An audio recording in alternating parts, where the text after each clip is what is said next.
So the Al Said Shopping Center is a super simple key to find as it's a really big landmark, though we'll be coming into the back of it, so it may be a bit confusing to find the first time around. If we hit M and simply zoom into the west side of the map by Said City, you'll see on the east of the city a big shopping center here with an icon on it. You can see the door right here to the left is the shopping center, or at least one of the doors. Al Said Shopping Center. This is probably the safest door as there's not many AI around, or at least usually, but I'm pretty sure there'll be more than a few entrances here. Yep, there's entrances on the side, once again locked as well.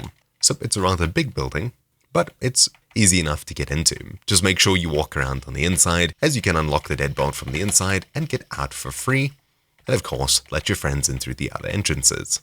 Anyways, that's about it for this super quick guide.